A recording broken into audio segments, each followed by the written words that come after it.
मैं डॉक्टर मनीराम मीणा, सहायक आचार्य समाजशास्त्र SME government PG college Nathdwara आप सभी छात्रों का हार्दिक स्वागत और अभिनंदन करता हूं एवं यूट्यूब पर देखने वाले सभी विद्वान साथियों का तहे दिल से हार्दिक स्वागत, अभिनंदन और प्रणाम करता हूं। आज का हमारा टॉपिक है ecological imbalance and it's components, यानी पारिस्थितिकी असंतुलन एवं इसके घटक, जो अनेक समाजशास्त्रियों, भौगोलिक शास्त्रियों एवं पर्यावरण विद्वान के अनुसार इस प्रकार से है।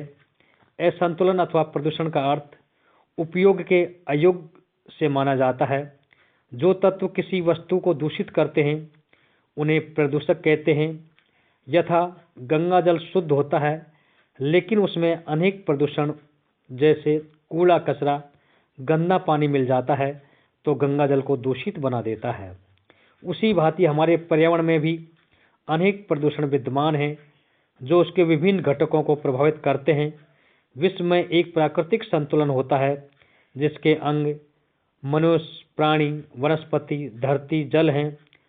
जब किसी भी अंग में प्राकृतिक और अप्राकृतिक कारणों से परिवर्तन होता है तो असंतुलन की स्थिति उत्पन्न हो जाती है।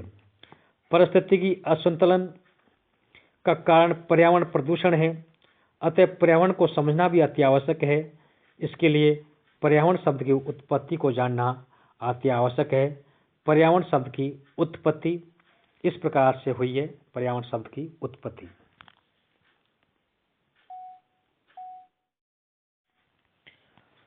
पारिस्थितिकी असंतुलन का कारण पर्यावरण प्रदूषण है, अतः पर्यावरण शब्द की उत्पत्ति के बारे में जानना अति आवश्यक है। पर्यावरण शब्द की उत्पत्ति।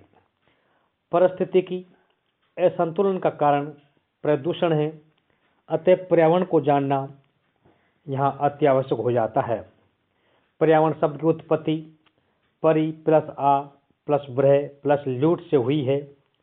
परिहित आवरणोति इति पर्यावरणम, वह अवधारणा जो हमें आच्छादित करे या जीवन को प्रभावित करे, पर्यावरण कहलाता है। पर्यावरण शब्द का प्रयोग जर्मन विद्वान एर्नेस्ट हैकेल ने 19वीं शताब्दी में किया था। पर्यावरण शब्द जर्मन के इकोलॉजी शब्द का हिंदी रूपांतर है और अनेक विद्वानों ने पर्यावरण को परिभाषित भी किया है। वुडवर्थ ने बताया है कि वे समस्त तत्व जो व्यक्ति के जीवन की शुरुआत को प्रभावित करते हैं पर्यावरण का भाग है। जिन्स के अतिरिक्त मनुष्य को प्रभावित करने वाले सभी तत्व पर्यावरण कहलाते हैं। डगलस ने बताया है कि वे सभी बृहत् तत्व जो व्यक्ति के विकास, वृद्धि, परिपक्वता, व्यवहार, स्वभाव एवं जीवन को प्रभावित करते हैं पर्यावरण है। आज संपूर्ण विश्व इस पर्यावरणीय अथवा पारिस्थितिकीय असंतुलन से ग्रस्त है। उसका कारण मानव की घोर भौतिकवादी प्रकृति, औद्योगिकरण, प्राकृतिक संसाधनों का कृत्रिम दोहन, उपभोक्तावादी संस्कृति है। क्योंकि प्रकृति को एक वस्तु मानकर उसका अधिकतम शोषण किया जा रहा है, जबकि भारतीय दृष्टिकोण प्रकृति के न्यूनतम दोहन पर आधारित है। अतः पर्यावरण के घटक पर्यावरण अथवा परिस्थिति के मुख्य रूप से 4 घटक माने गए हैं जो इस प्रकार से हैं। और फर्स्ट पॉइंट है पारिस्थितिक घटक का समहीर पारिस्थितिकी।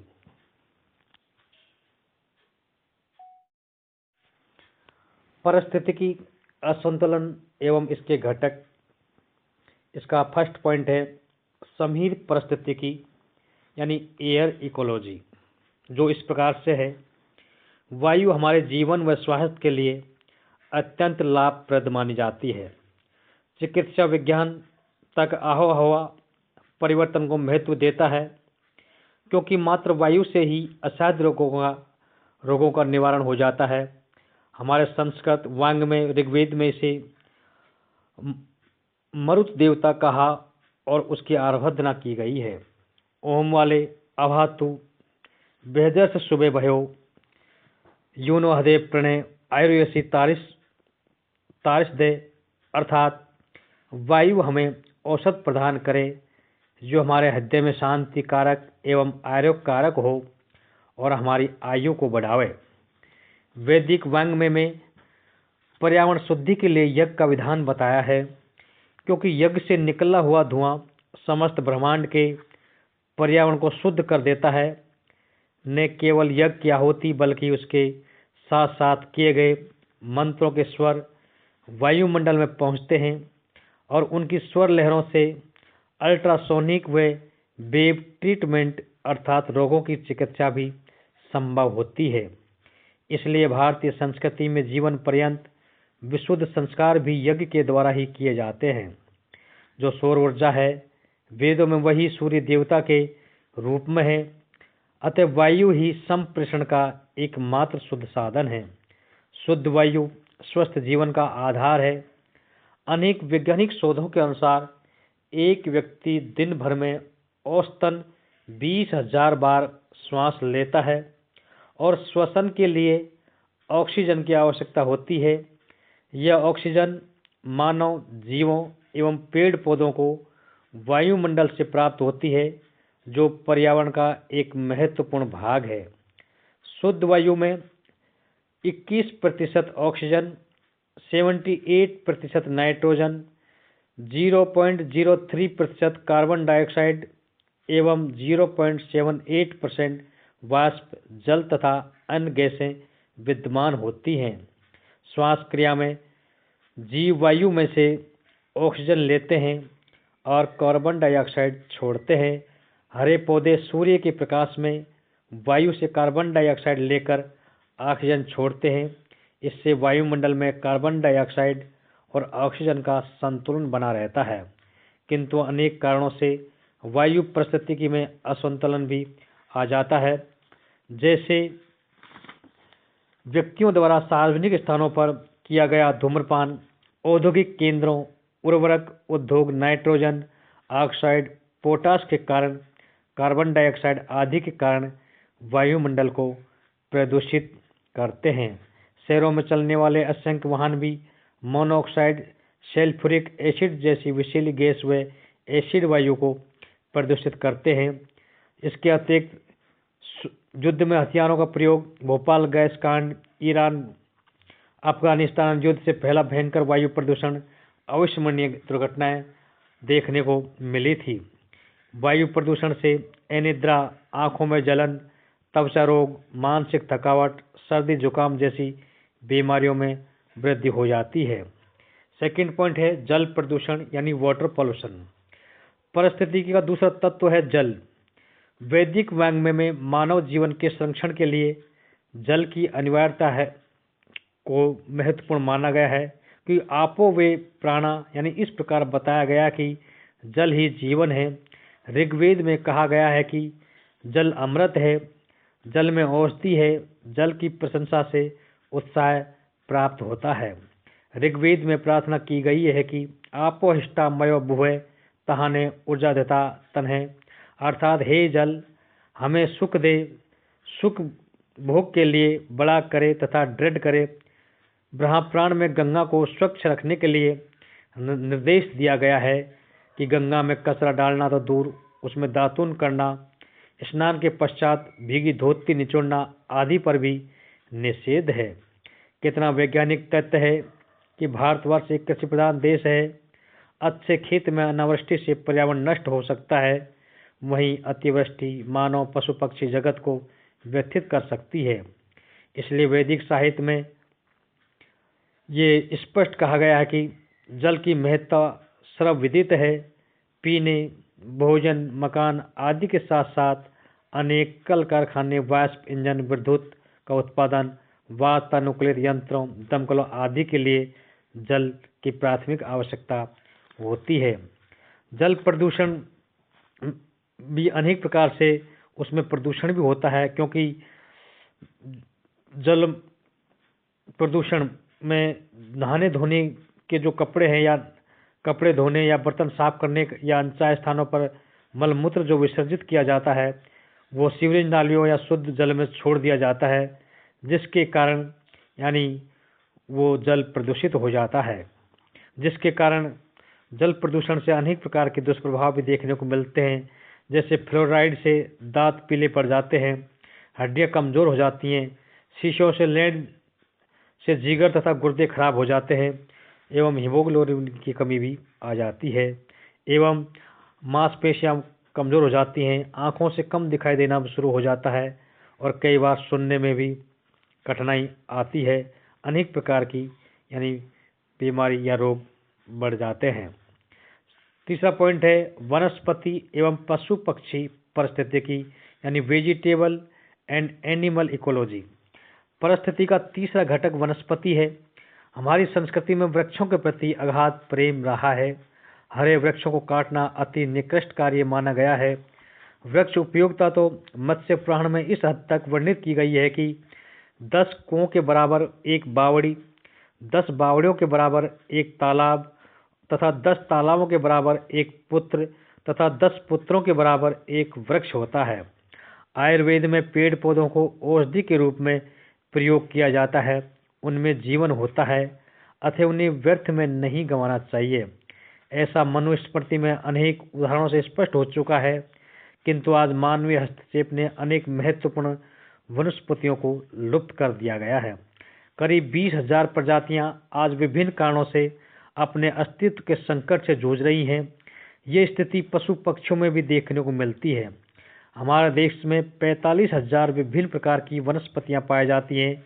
इनमें 3,000 संकटग्रस्त घोषित भी हो चुकी हैं। कीट पतंगे 80,000, मछलियां 23,000, पक्षी 8,600, सरीसृप 7,700, स्तनधारी 4,200, उभयचर 3,000 तथा कुछ हजार सूक्ष्म जीव पाए जाते हैं। आज इनके विलुप्तीकरण का खतरा बढ़ गया है, जिसका प्रमुख कारण है प्रायोगिक कार्यों के लिए इनका व्यापारिक दोहन किया जा रहा है। भारतीय चंदन के पेड़ों की तस्करी भी की जाती है और विशाल पैमाने पर जीवों के विलुप्तीकरण का कारण उनके आवास स्थलों का विनाश माना जाता है। नेक्स्ट पॉइंट है ध्वनि पारिस्थितिकी यानी सोशल इकोलॉजी।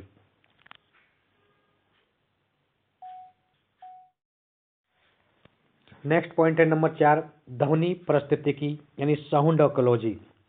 जो ध्वनि हमारे कानों को अप्रिय लगे और जो सामान्य से ऊंची आवाज में हमारे कानों में टकराए वह शोर कहलाता है और शोर के कारण ध्वनि प्रदूषण उत्पन्न होता है।